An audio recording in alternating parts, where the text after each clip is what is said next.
Woo, here's a hot take on this week's episode.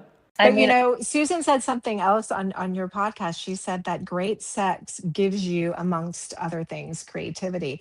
I'd like to offer that creativity gives you great sex Ooh, because Eros is born in the imagination first. It's born in the mind. It's not in the body.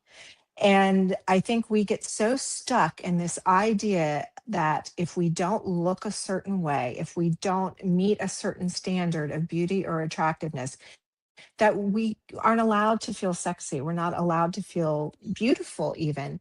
But if you focus on your mind and your creativity, if you remain curious, if you're constantly feeding your mind, your spirit, your soul, you don't have to try to be sexy. And you certainly don't have to meet any standard of beauty to be sexy because you're bringing something to the table. Let's go. Set the pace, watch me steal the show. Higher ground, yeah, I'm rising fast. This is my moment, it's built to last. Keep the focus, keep the drive. No slow motion, I'm alive. Power surging, can't deny. I'm unstoppable.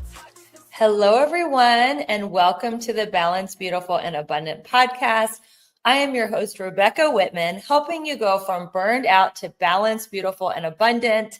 And today we have a wonderful guest in the studio. Welcome to the show, Angela Miller Kumar. Hi, everyone. Hi, Rebecca. Thank you so much for having me today. I'm so glad you're here. And I'm going to talk a little bit about your background because you have a very interesting background as a 57-year-old model, influencer, and advocate for ageless beauty. You have a signature sense of humor, Southern charm, and Angela empowers women to embrace individuality and shine at every stage of life. So and I hope not just women. I hope anyone over 50. Anyone, women, yes. And I like to say men a few too. Men too. Everybody can yes. shine. And exactly. We have lots of men who love the podcast too. Whether she's walking the runway or sharing her insights about life online, Angela reminds us that authenticity is the most magnetic form of beauty. So, Angela, when did you realize that your uniqueness was your superpower? Well, before we jump into that, if I may, I would first like to thank any of my followers, friends, and family who are tuning in today. So this is actually my first live podcast and my first Instagram live. Yay! Ever. So I want to say thank you to anyone who's here supporting. And I'd also like to take a moment to disabuse anyone of the idea that I'm an expert on anything, because I am not. I have seen your illustrious guests that you have had on before and that you have had many experts. I like to think of myself more as a foot soldier in the path to abundance. So I'm sort of out there leading the way, if you will, and stepping on all the landmines and making those mistakes in the hopes of, if anyone else is joining on this path to abundance, that I can help them maybe avoid some of those that I've stepped in over the years. So beautiful. You are just so humble. And yes, thank you to all of Angela Miller's many, many followers. I know you have thousands that are tuning in and listening and that are cheering her on as she does her first live video. And is it your first podcast too? It's my first live podcast. So yes. And it's live. So there's an element of nerves and excitement and butterflies. But that's what makes it fun. Yes, that's exactly what makes it exciting and fun. I like to say the difference between fear and excitement is just thinking positively about the outcome. So I call it nerve-sighted. Little nervous, like that. Little excited. Yes, so that's perfect. Yes. All right. Well, let's get into the first question. So when did you realize that uniqueness was your superpower? Well, I guess I've always known it on some level, whether I understood it consciously or not. My dad always said that I walked to the beat of my own drum, even from the time I was a little girl. And in fact, he used to tell my mother, for goodness sake, Rose, don't tell her no, because that's only going to make her do it tenfold.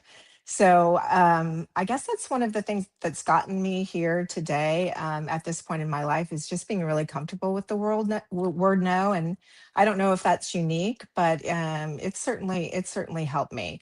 I think listening to my own conscience and desires and the things that really motivate me, and tuning into that. If you want to call that unique, then okay. I think there's a lot of noise out there. And I think learning to tune into our own desires, our own thoughts, our own motivations, even is difficult with all of that. But maybe that's what's always been my superpower, is the ability to be at ease with myself and really be self-aware and self-reflective. Will you say that you hear no, you've learned how to desensitize yourself to the word no? Where do you hear the word no? What are you asking people for or to do that they would say no? Well, I mean, certainly at my age, starting again into modeling and influencing, I mean, social media, technology, all of it is so new to me, really. In fact, I only joined social media for the first time at the end of 2020. It Oh was my my first post on God. Instagram. I was not on Facebook before that. I was on no form of social media. And my family used to joke that I was the only one who still thought cell phones were a fad. But I've leaned into it because I've always felt that the key to really being creative and having that vitality for life. And by the way, that's what I'm doing. That's sort of my catchphrase, is curating ageless vitality, not chasing youth. And there is a difference. Ooh, we'll talk about that'll be the next question. How do we Yeah, so we can. I would be thrilled to come back to I'm that. writing that down, but okay, go ahead. But I've always felt of life and experiences as a learning process, and I've never had a fear of learning. I guess I've always maintained my childlike curiosity when it comes to learning new things, from languages to art to physical things, training, to social media and technology. And I've never thought of making mistakes as failure or as a negative thing. I've always thought of it as just a learning experience. So every mistake that I make is just an opportunity to learn and to grow. And that's sort of what's informed me and propelled me. And I think given me I wouldn't say confidence, but I would say the boldness to go ahead and try something new, to do something new, to get out of my comfort zone, because I've just never really had that fear of failure. And I think that's really freeing. And that's what I would like to share with everyone who's embarking on a new path or a new journey, is to shift that perspective. And instead of seeing mistakes or failures, and I put that in quotation marks, as something negative, just to see it as an opportunity for growth and for learning. Like a baby who's learning to walk or learning to talk, right? They make mistakes and then the parents correct them. And then they repeat the corrected way and they move on to their next mistake, if you will. But that's how they learn. And I think if we can maintain that throughout our lives, we really have an opportunity to expand our experiences and expand our learning, our joy, our vitality in ways that are really infinite. That is so beautiful. And when we were babies, if we fell, we weren't like, that's it. Walking isn't for me. I quit. Right. I'm never going to walk. I'm just going to crawl my whole life. We Right. just kept going with Embarrassment and insecurities are learned. Yes. They're not a part of us.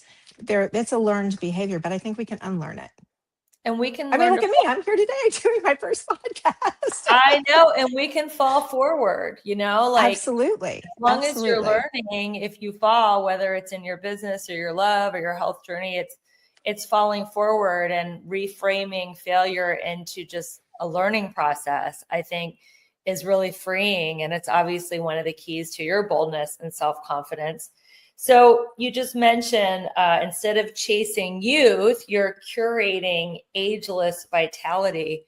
What does that mean? What does curating ageless vitality mean to you? Well, At my age, I can assure you, having had all of the experiences that I've had throughout life, I would never want to be 20 something again.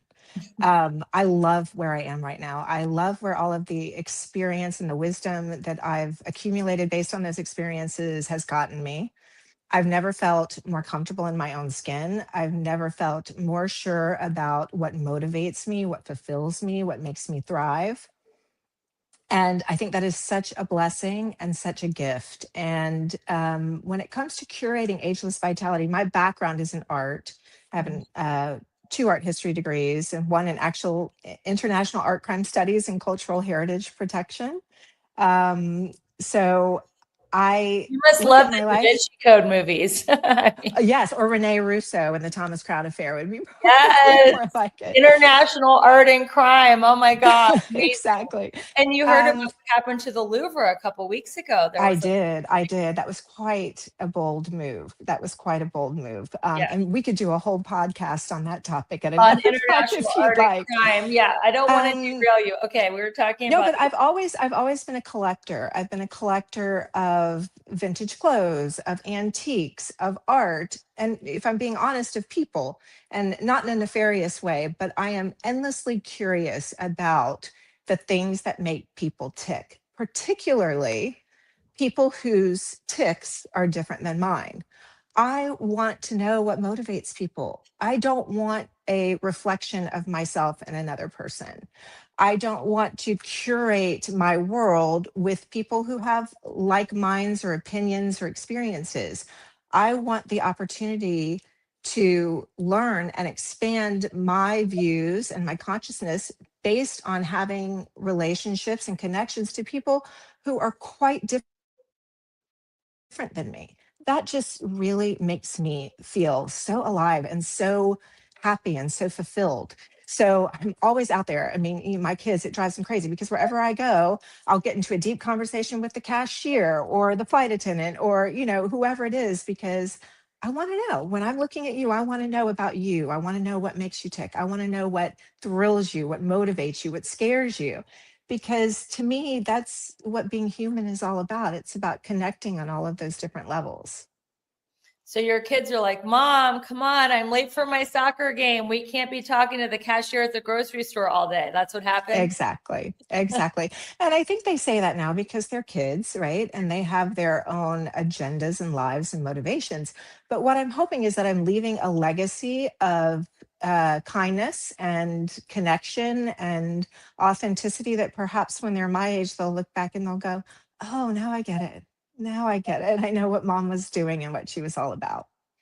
I feel like everybody has a treasure and that God speaks through other people. So I'm exactly the same way. And how old are your kids? My son is 25 and my daughter's 20. Great So they're age. grown now. And Yeah. that's another part of what brought me here is that, we all go through different stages of life. And, when I became an empty nester, I really had to take a pause and look at where my life was headed. And that's typically what I do. I like to remain in the present, but I've always got, one eye ahead to the future. I don't often look to the past. And when I became an empty nester, I had to say, okay, well, when I decided to be a mom, I gave it absolutely 100% of me. I put my dreams and things on hold because I believe that if I was going to bring a child into this world, it was my responsibility to give it everything I had. That was my choice. I have no regrets about it whatsoever. I have raised two amazing children. I'm so proud of. And I hope they'll feel proud of me one day, maybe after they see this podcast. But I had to reevaluate what my purpose was. And that took some time and it was a little bit scary. I have seen what aging looks like from two perspectives. So I have the unfortunate but also eye-opening experience of being the oldest living person in my family. Mm. I have been since I was 54 when my dad's sister passed away. So I have experienced a lot of loss in my life, and I have seen members of my family die young with dreams unfulfilled. And I've had the opposite where I have seen, people age and have longevity, But without vitality, without health, without curiosity, without the things that make life worth living, and that's not a great alternative either. So when I think about the term pro age, what it means to me is living as long as we are able to, because a lot of that is not within our control, right? Genetics play a role. We can do all the things right, and we, still may not have the blessing of longevity. But if we do, to live it as fully and vitally as possible and not have our world close in on us. I think that once all of our responsibilities sort of have been fulfilled, like raising kids and careers and things like that, we have the opportunity to expand our world instead of making it smaller and smaller. And so I guess that's what I'm doing, although it really wasn't my intention from the beginning to do it. But I'm learning from others that what I'm doing is giving them maybe a map or a possible pathway to expanding their worlds, to living fully and to living vitally. And if that's the case, then, what a great purpose to have. That is so beautiful. We are going to take a quick commercial break. And I know my listeners want to know all the things, the wellness, the beauty tips, all the things that you're doing to look so young and beautiful at your age and vital.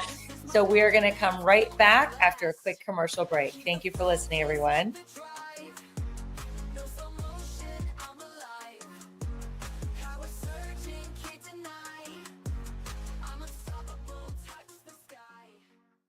I am so excited. I created something special just for you. It's called the Balanced Beautiful Bundle. And inside this bundle, you're going to get instant access to a PDF copy of my best-selling book, How to Make a Six-Figure Income Working Part-Time. You're going to get my best health and beauty tips to help you glow from the inside out. You'll get my Elegant Warrior Manifesto, a daily reminder of your power, grace, and purpose. You'll get my Abundance Journal to help you manifest more joy, love, and prosperity.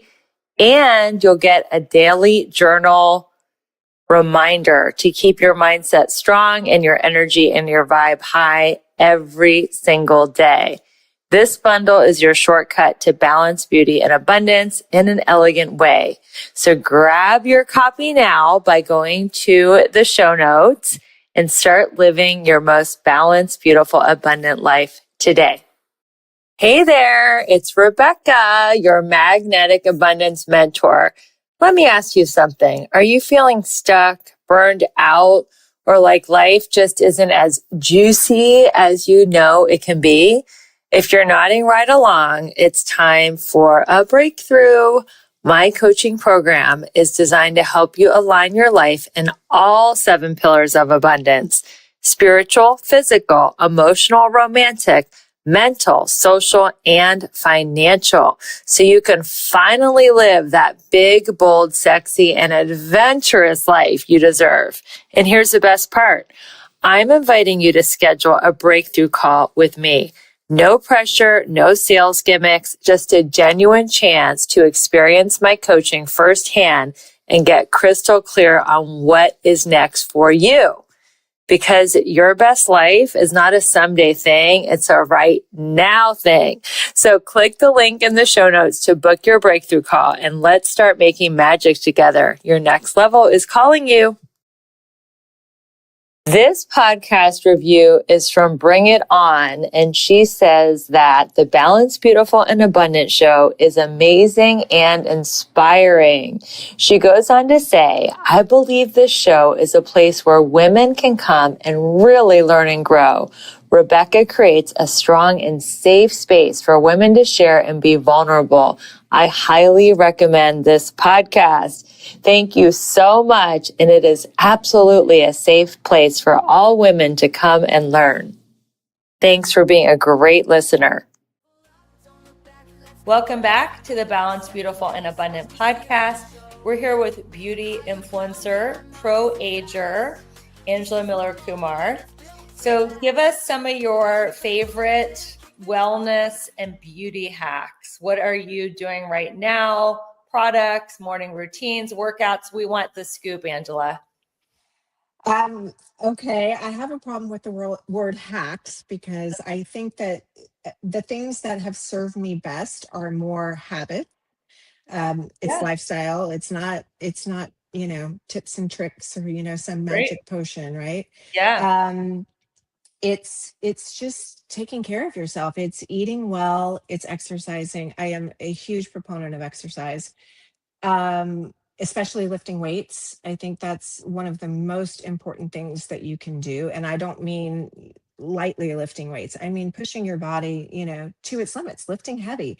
It's not only good for our bodies, but it's good for our mind. I mean, there was a study that looked at the best preventative measures for dementia and Alzheimer's, and muscle building and weightlifting was at the top of the list. So that's really important. And How being many strong times is a week? important. How many times a week do you lift heavy weights? It varies. My travel schedule has been so hectic the last 3 months that I'm lucky sometimes if I get in 2 or 3 times a week. And consistency to me isn't meeting every workout that's scheduled at every time that it's scheduled. It's being consistent over a lifetime. I mean, I've basically been working out since my late teens and early 20s. I've taken time off, I've come back to it. The point is that you always come back to it and you make it a part of your life, and you don't beat yourself up when you can't meet a workout or you can't do something. It's consistently returning to it and just making it a part of your life. Um, Eating well, especially. I actually have a autoimmune hypothyroid disease called Hashimoto's, Hmm. and it can be very debilitating, but it's also very manageable with lifestyle and other things. I've been gluten free for 10 years. It's made a huge difference in my health. But that's unique to my story. Everyone has to find out what's good for them. But What is exercise your, is good. other than Uh, being gluten free, what are your other diet or lifestyle? Like what type of foods do Well, I you eat? generally eat whole foods. I don't eat fast food or packaged foods much, but that's the way I grew up. I grew up in a family in which, my parents cooked dinner most nights of the week, and we sat down around the table and, ate whole food and had whole conversations. Of course, that was before the age of cell phones and social media, but I also maintain that with my kids growing up. I cooked probably 5 nights a week. We sat around a table. We had a no cell phone at the table rule, and we engaged in conversation at least for that little period of time. And my kids have kind of grown up the same way. They love their favorite holiday is Thanksgiving because they love all the home cooked food and all of that. And they both love to cook now.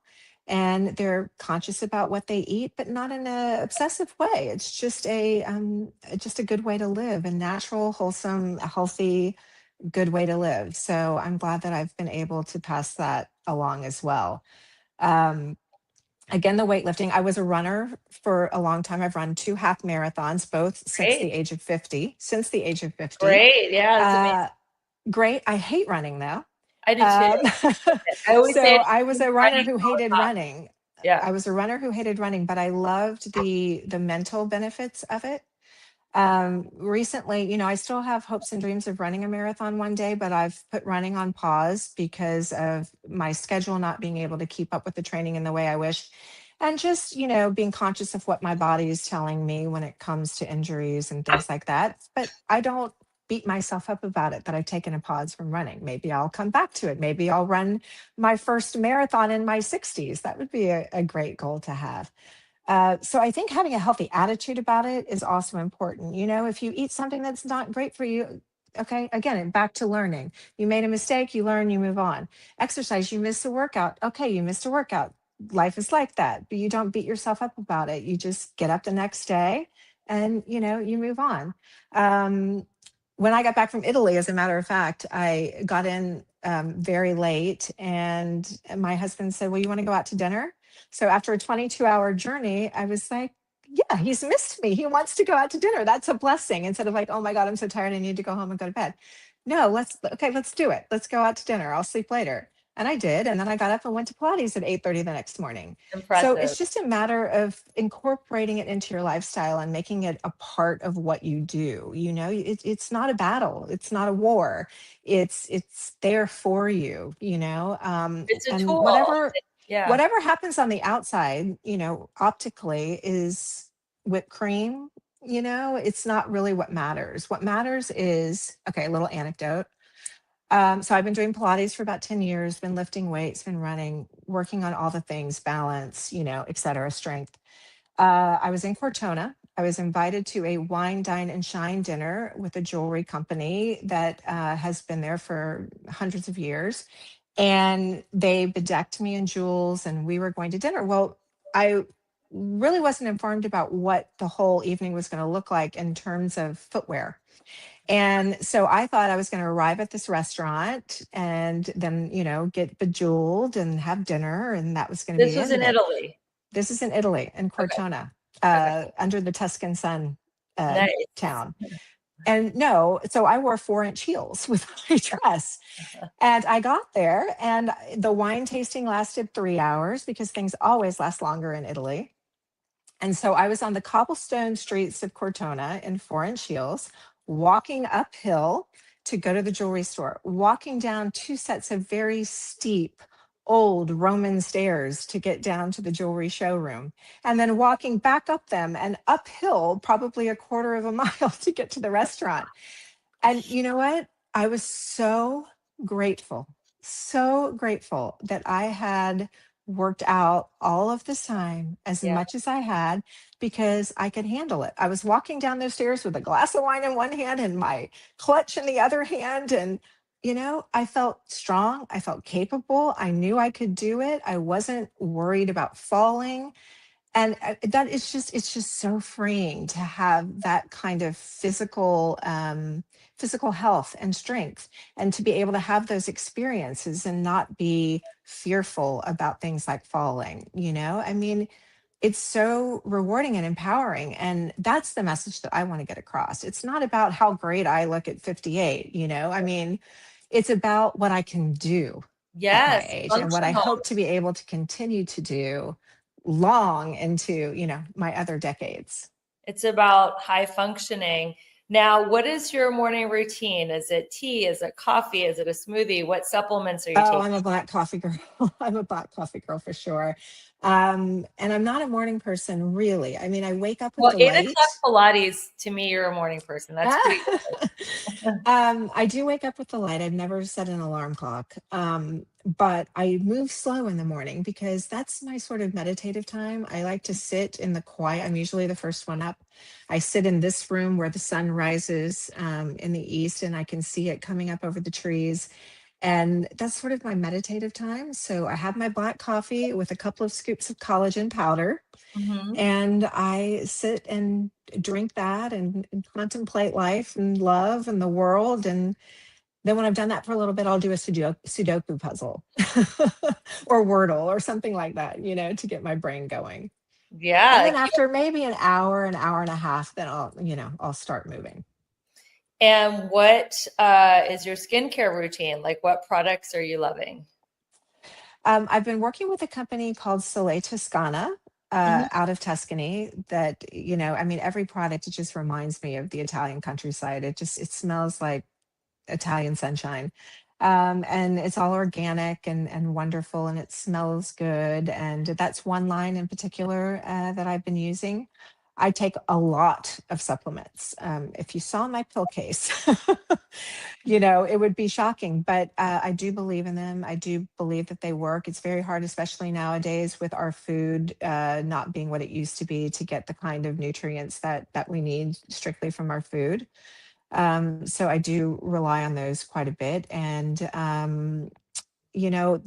the biggest thing that I do, I would say, for my skin on a regular basis is sunscreen. I've Mhm. been wearing, I'm a Florida girl, a redhead, green eyed, freckled Florida girl. And I've been wearing sunscreen, God bless my mama, since I've, been in my early 20s on a daily basis. And I really think that that has made all the difference in the world to my skin, and maybe some good genetics too. Well, I've got to ask, what are some of your favorite supplements that you won't go without? Some of your go-tos. You don't have to say brands if So, you don't want, but no, yes. what will So, when it comes to skin and immunity in particular, I'd say there's a few that I absolutely will not go without.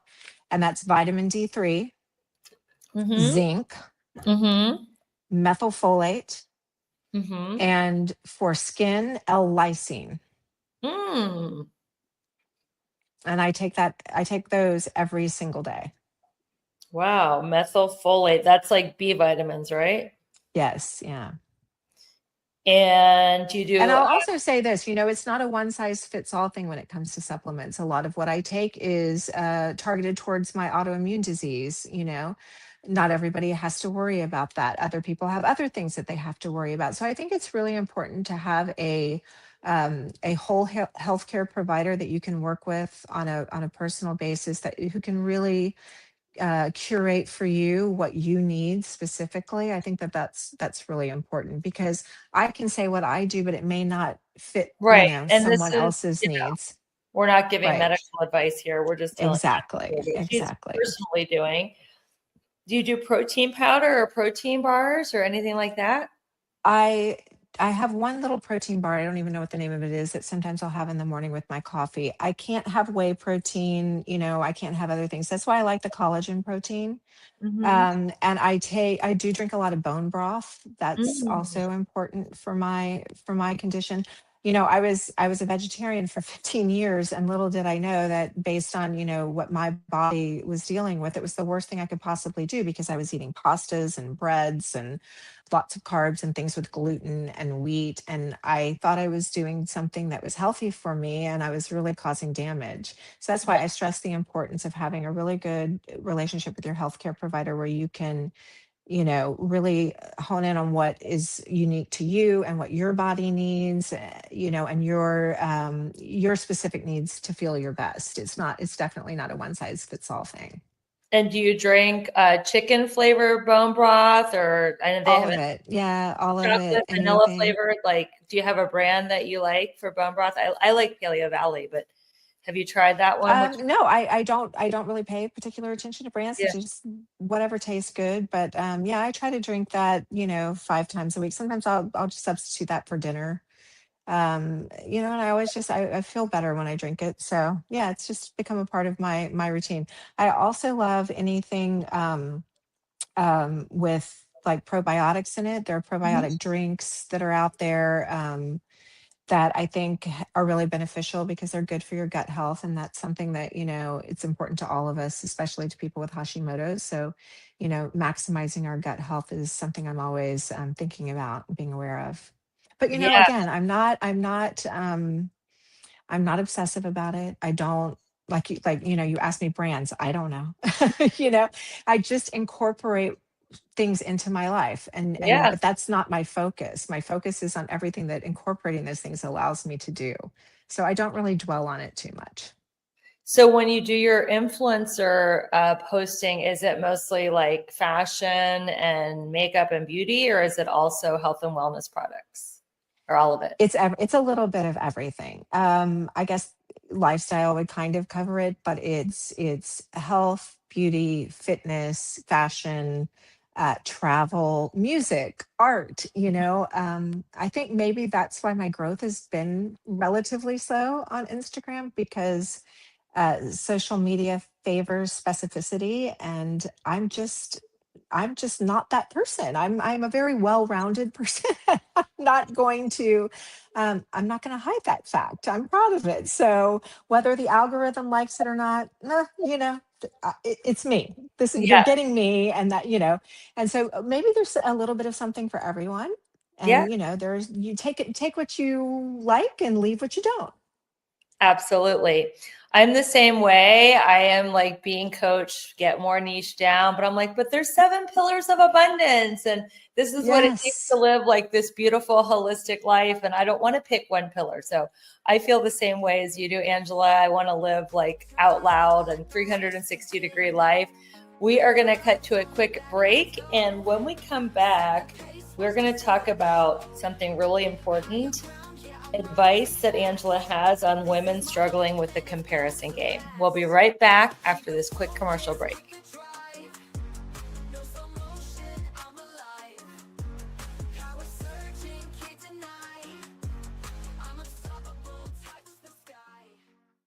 Okay, can I be real for a second? you're out there crushing it in some areas of your life, but in others, it's like a hot mess express. Sound familiar? Here's the thing. You're not just meant to survive, you're meant to thrive. And that's exactly what I help my clients do in my coaching program. Together, we'll tackle all 7 pillars of abundance, because who wants killer abs but a dumpster fire of a bank account? Or a thriving career but zero in the romance department? Yeah, no thanks. I'm inviting you to schedule a breakthrough call with me. No pressure, no awkward sales pitch, just you, me, and a chance to figure out why you're stuck and how to get unstuck. So stop doom scrolling and start doing something about it. Click the link in the show notes and let's start giving you your best, most bougie life. You in? Are you ready to reset, realign, and rise into your best year ever? Join me January 23rd through 26th at the beautiful Amara Resort and Spa in stunning high vibe Sedona, Arizona. We'll set powerful intentions, create customized affirmations, and design vision boards using my 7 pillars of abundance framework so that you can make 2026 your most aligned and abundant year ever. You'll enjoy deep connection, breathtaking views, and total relaxation at the newly renovated Amara Resort, complete with a luxurious spa, fitness center, and zero-edge infinity pool. Spots are limited, so head to the show notes or message me directly on Instagram at Rebecca E. Whitman to learn more and claim your spot today. Don't look back, let's go. Set the pace, watch me steal the show. Welcome back to the Balanced, Beautiful, and Abundant Show. So I know you are an influencer in the online world, and a lot of women really struggle with the comparison game because there's always someone fitter, prettier, younger, having more exotic vacations. What kind of advice can you give someone listening that is struggling with comparison? I understand it, and it is challenging. However, all of the things that you just mentioned really are optics. It's what people see. What can never be compared is the person that you are in terms of the way you think, your unique perspective based on your experience, where you were born in the world, perhaps, or whether you've been single your whole life or married your whole life. All of the things that you've experienced in your life make you unique. You have a unique perspective. Nothing can ever compare to that. Um, I had a friend a couple of years ago as I was going down this path of becoming an influencer and rediscovering myself and deciding what I wanted to do with the rest of my life, who called me up one day and she said, did you do this or did you do that? And then, her last comment to me was, well, I just can't keep up with you. And that struck me because I thought, well, we've been friends for over 20 years. I didn't know that that was the game that we were in. Why are you trying to keep up with me? I didn't even know that, that was happening. And it stuck with me. And I thought about that for a long time. And I think when someone says that, there's obviously embedded comparison going on. Um, I think that the best thing that you can do is really spend some time asking yourself. We spend so much time looking at everyone else and what everyone else is doing and how they're doing it. And I think we don't spend enough time, quiet time in our heads, especially, with social media and all of the stimuli that are out there.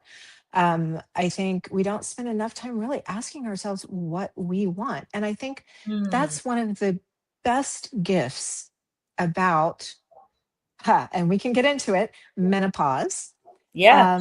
and being over 50. That's one of the best gifts because we suddenly, especially as women, have the time and the space to ask ourselves that question. Maybe we don't think we have the permission, but I'm here to tell you we do. We do. We have that permission. And not only is it something that we're allowed to do, it's something that we really should do if we want to live our best life after 50 for as long as we can. I like to say, don't compare your insides to everybody's outsides.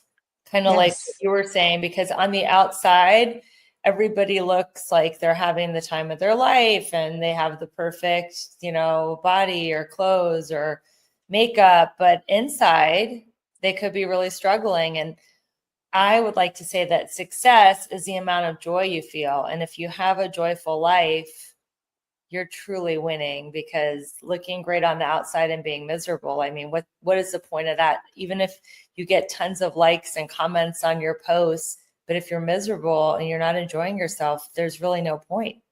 Exactly. Exactly. We all have struggles. I mean, that's just the nature of life.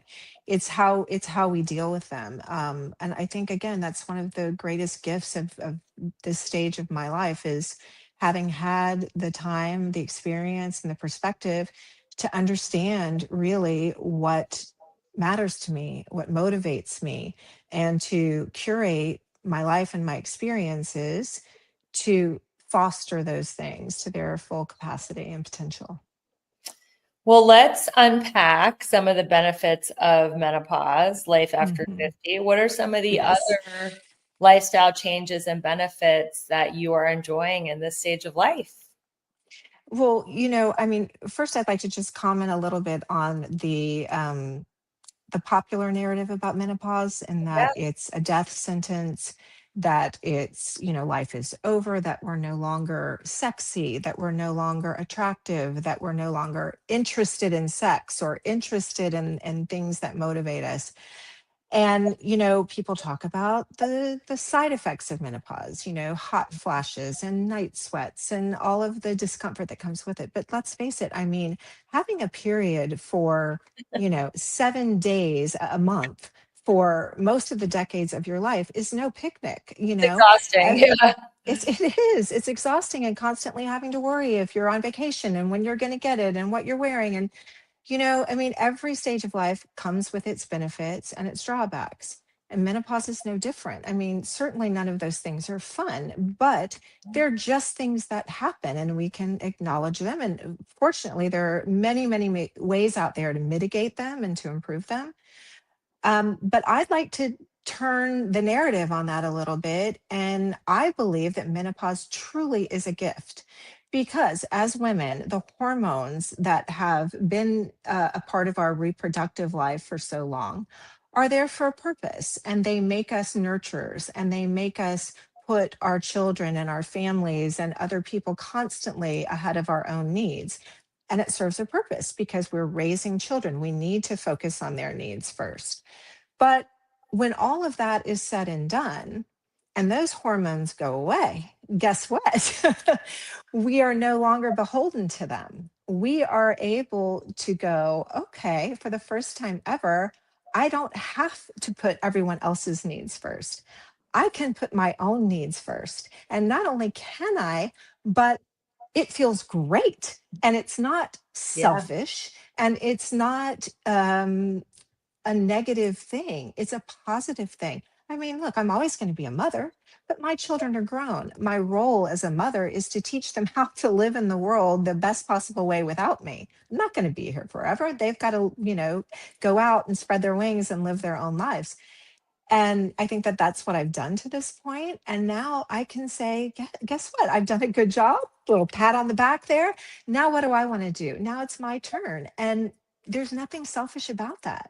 It's empowering. And you know what? We're also setting examples for our children. I hope that in me showing that I still have an incredible curiosity about life, that I still want to have new experiences and learn new things and put myself out there and risk failure and risk being uncomfortable, all that I am leaving a legacy for my daughter, so that when she's my age, she can look back and go, oh yeah, well, my mom did this was the example she set for me. She's not going to get it now. She doesn't have the experience to get it now, but hopefully when she's my age, she'll have a better experience at my age and beyond because of the example that I set for her. That's my hope. I mean, I think society's changed so much. If you think about the show Golden Girls, they were Oh all in my goodness. their 50s and 60s, living in Florida, living in a retirement community, Exactly. right? And then there's people like yourself that are like lifting heavy weights and traveling all over the world and like, having this like worldwide adventure. And I mean, you can't even compare how far we've come as a society and as women to that was in the 80s. I mean, that was 40 years ago. And I see Yeah, people. and especially in doing what I'm doing, I've noticed that it can be a challenge at times because media has not caught up to that. I mean, they are still seeing women my age through that golden girl lens. Um, fortunately, there has been space made in the media for older people, but it's actually easier to get work if your hair is gray. And you look your age. If you don't look your age, it's a little bit harder because they don't know where to put you. Mhm, But women, especially my age, are responsible for most of the discretionary spending in a household.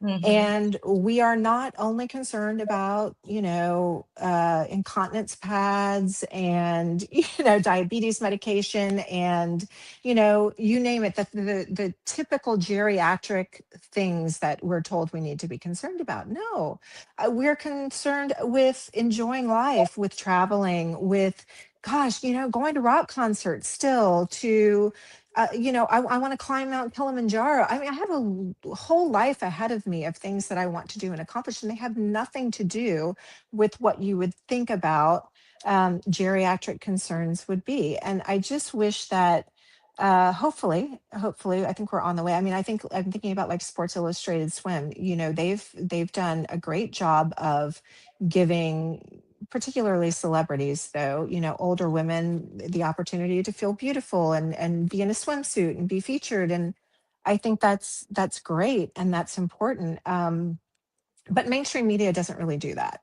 They don't know where to put me.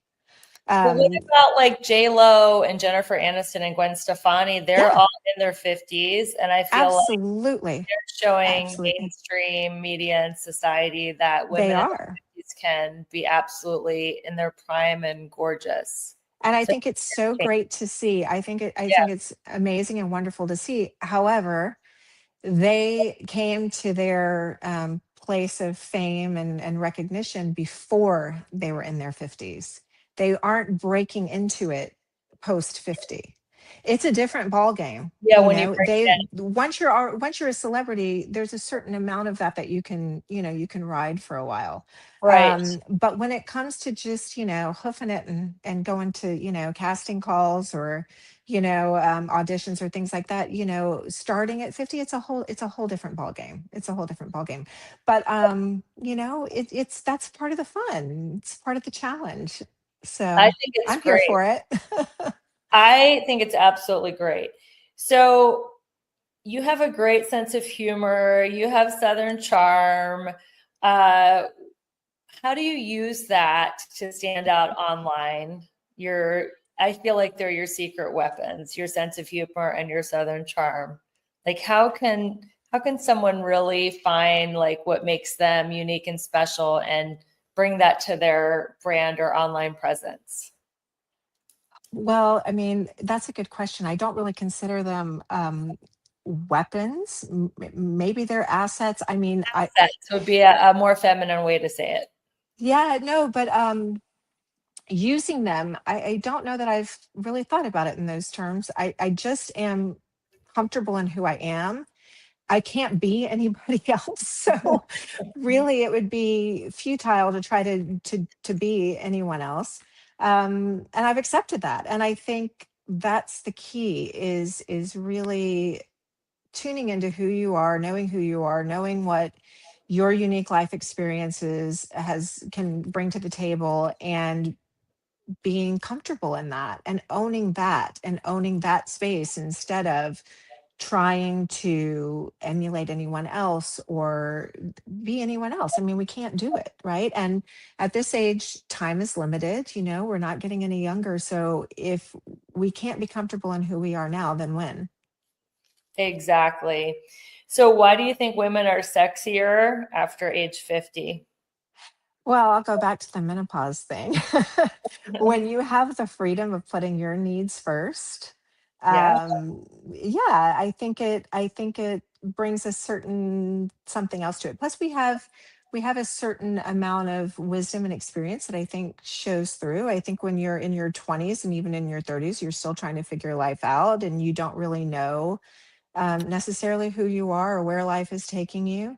Um, I will say something. I actually listened to I think it was your last podcast with Susan Bratton, Hmm. who she is definitely an expert. And I love her. I followed her for a very long time. And Yes. I love the expertise and the empowerment and the open conversation that she is bringing to women, especially my age, around sex and the Yeah. bedroom. And I think that's been a taboo subject for so long. Hmm. And I think women over 50 have been told that we shouldn't be sexy, right? Because we're not in that reproductive phase of our lives. It's not useful anymore. So therefore, why should we be? But Right. that's ridiculous. That's ridiculous. Who tells men that? You know, I mean, this is just a story that we've all told each other. And interestingly, I think that the demographic that has the hardest time with that concept is women over 50. I Wow. think that I think men don't have any trouble seeing women over 50 as sexy. I Mhm. assure you.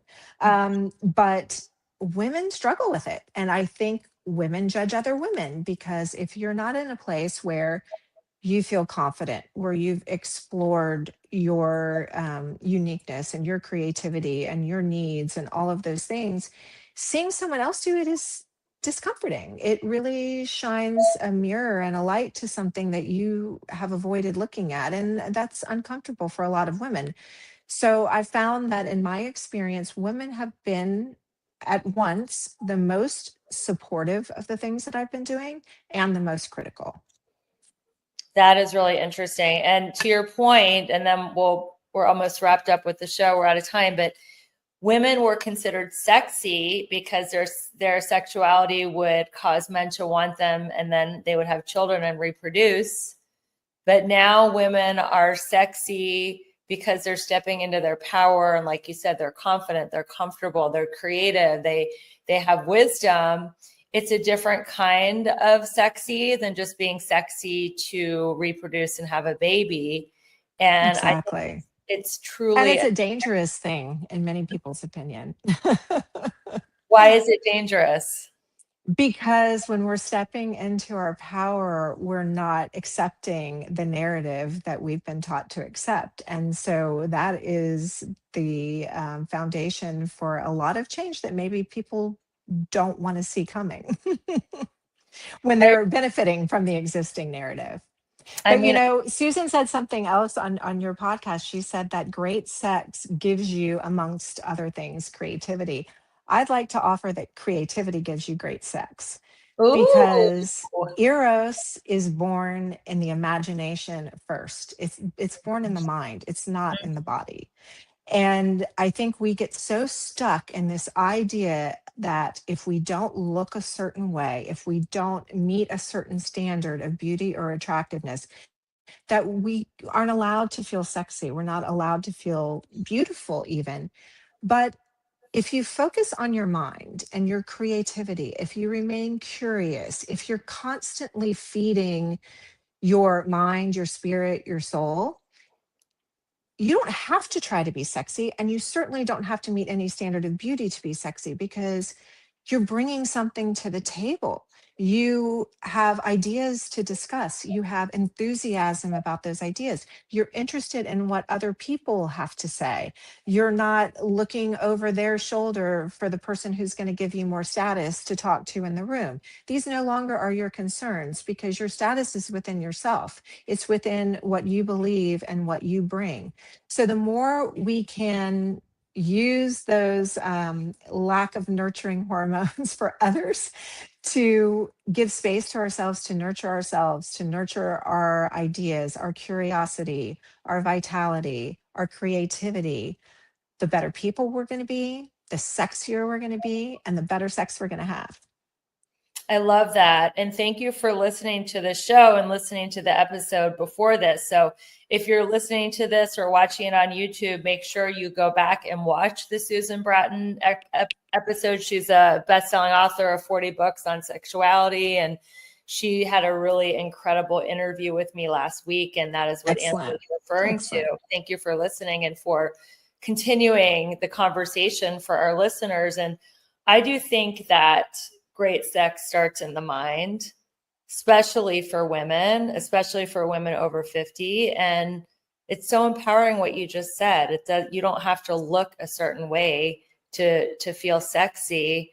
It's about, you know, who you're being, not how you're looking, and you're being enough. So if you're on the audience or listening or watching on YouTube or watching on the live stream, you are enough. And I think being sexy is just accepting and loving yourself for being exactly where you're supposed to be on your journey. And you don't have to lose or gain 5 pounds or get any kind of plastic surgery or do anything different. You can just decide that you're enough. And that confidence is very sexy. Wouldn't you agree? If you want to, by the way, if you want to do interventions, if you want to have surgery, if you want, whatever it is you want to do, that's your choice, right? I mean, at this age, we should be doing our life the way makes us feel good. And we want to look good when we look in the mirror, whatever that means, whatever that is. There's no one right way to age. Right. I'm saying you can get procedures done, and if that will make you feel more confident, go for it. I'm not anti-plastic surgery at all, but just saying right here, right now in this moment, you can schedule that procedure, but you are enough, like right here, right now. Absolutely. Right? Absolutely. And we have so much to learn from each other. We do. I've learned so much from you today. Oh, you're so sweet. Well, I know people are going to want to follow you online because you're an influencer putting out such beautiful content. I'm a sharer, Rebecca. Oh, yes, you're a sharer. And where can people find you online, and how can people stay in touch with you because they're going to want to continue following your journey? Yeah, sure. On Instagram, my handle is at Angela_Miller_Kumar. Facebook is Angela Miller Kumar, the same on TikTok. And I'm most proud when it comes to social media that I am in the top 99% of influencers when it comes to engagement. And that's what I'm here for. I'm here for connection. So my DMs are always open. If you've got questions about today's interview and the things that we've talked about, you want to discuss it further, shoot me a DM. I'm always open to talking and conversation. And that's what means the most to me, honestly. And that's what I'm the most proud of. Beautiful. And I would love to hear your feedback if you're listening on Instagram or Facebook or LinkedIn. So comment on the live stream. What was your biggest takeaway? If you have any questions for me or Angela, we'd love your feedback. Feel free to take a screenshot of you listening to the show and tag us in your stories. We'll reshare it. Thank you, everyone, for going on this journey with me that you can live life in alignment. You do not have to become exhausted and burn out to feel successful in life. You can be balanced, beautiful, and abundant. And until we meet again, keep your vibe high and magnetize. Bye, everyone. Bye.